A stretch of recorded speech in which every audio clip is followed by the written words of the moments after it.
Hello tout le monde, j'espère que vous allez bien. Je vous retrouve aujourd'hui pour vous montrer quelques idées de lunchbox à emporter pour manger entre midi et 2. Ce sont toutes des recettes véganes et hyper simples à préparer, donc c'est parti.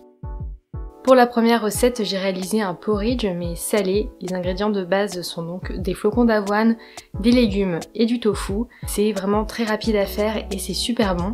C'est vrai qu'on a plus l'habitude d'associer les flocons d'avoine à des choses sucrées pour le petit déjeuner par exemple. Mais en version salée, c'est vraiment à essayer parce que ça dépanne bien et c'est une bombe.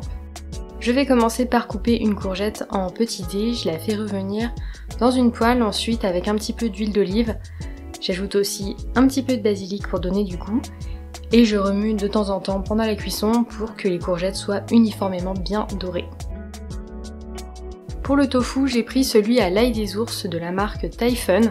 On le trouve en magasin bio. Il est vraiment super bon, mais seul petit défaut pour moi, c'est qu'il est juste un tout petit peu trop salé, donc j'ai pas ajouté de sel dans la recette pour compenser. Je coupe aussi mon tofu en petits dés et ensuite je le fais revenir pendant 5 minutes dans un petit peu d'huile d'olive pour qu'il soit aussi bien doré. Vous pouvez tout à fait ajouter les dés de tofu en même temps que vous cuisez les courgettes. Pour le porridge, je verse dans une casserole l'équivalent de 40-50 g de flocons d'avoine. Je rajoute aussi 30 centilitres d'eau. Et pour l'assaisonnement, je mets des herbes de Provence et de l'ail. Je fais cuire le tout en remuant pendant à peine 3 minutes et vous pouvez ajuster la quantité d'eau pour avoir un porridge plus ou moins compact ou onctueux, c'est selon vos goûts. Après cuisson, j'ai finalement décidé d'ajouter un petit peu de levure diététique. Ça a une saveur vraiment qui rappelle celle du fromage et c'est bourré de vitamines et de minéraux, donc moi j'adore en mettre un petit peu partout dans mes plats. Je sers le tout dans une boîte de la marque Mobento, c'est le modèle Square. Vous avez 2 étages et il est vraiment parfait pour les repas volumineux comme des salades par exemple. J'ai aussi rajouté des petites tomates cerises que j'ai fait cuire au four pendant 40 minutes avec des herbes de Provence. Donc j'en fais une grande quantité que je garde au frigo pour en avoir pour plusieurs jours. J'ai aussi ajouté des noix et des graines de courge. Moi je suis vraiment fan des super aliments et j'adore en mettre partout. Et pour la touche finale, j'ai rajouté un petit peu de crème de soja pour encore plus de douceur et d'onctuosité. J'espère que vous tenterez le porridge salé, à emporter ou pas d'ailleurs, mais cette recette est vraiment riche en saveurs, elle est vraiment saine et je dois vous avouer qu'elle est vraiment très pratique quand on a la flemme de cuisiner. Pour la deuxième lunchbox, j'ai préparé des nouilles de légumes avec une sauce au beurre de cacahuètes. J'ai utilisé des nouilles de riz complet que je trouve en magasin bio.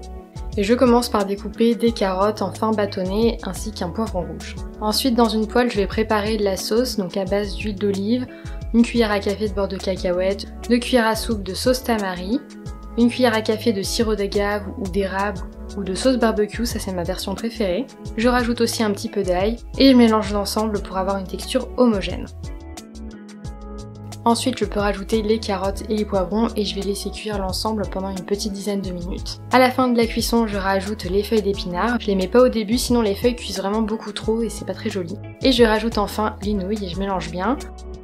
Pour avoir un repas vraiment bien équilibré en acides aminés, je prépare une faina ou soca ou panis, enfin c'est pratiquement la même chose. C'est une recette à base de farine de pois chiches.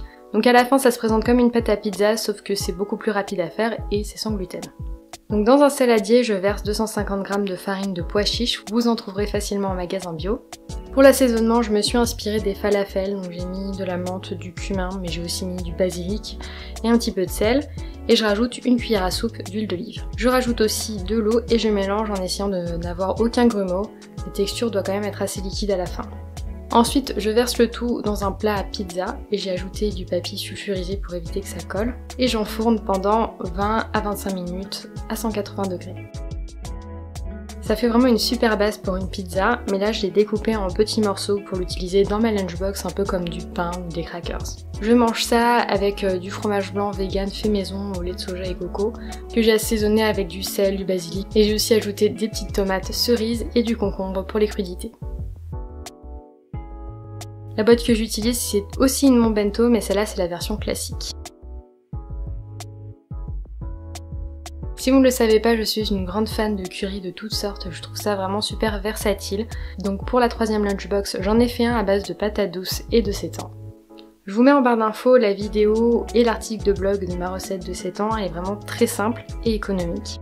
Je commence par éplucher et couper en petits morceaux une patate douce. Je vous mets le lien en barre d'infos de mon économe parce que je trouve qu'il est vraiment très pratique. Dans une poêle, j'ai versé un petit peu d'huile d'olive et je fais revenir un oignon avec du curry en poudre, de la cannelle et de l'ail. Une fois que l'oignon est cuit, je rajoute la patate douce et le sétan et je vais laisser dorer environ 3 minutes. Ensuite je rajoute du coulis de tomate et je laisse mijoter jusqu'à ce que les patates douces soient cuites. N'hésitez pas à rajouter un petit peu d'eau si l'ensemble devient un petit peu trop sec. Aussi je le précise pas forcément mais salé à votre goût. J'accompagne le tout avec du riz basmati complet et vous pouvez trouver toutes les recettes avec les ingrédients, les dosages, les explications sur mon blog, comme ça si vous voulez refaire les recettes c'est quand même plus pratique en format écrit que revoir toute la vidéo. Moi je vous fais plein de gros bisous et je vous dis à très bientôt dans une prochaine vidéo. Ciao!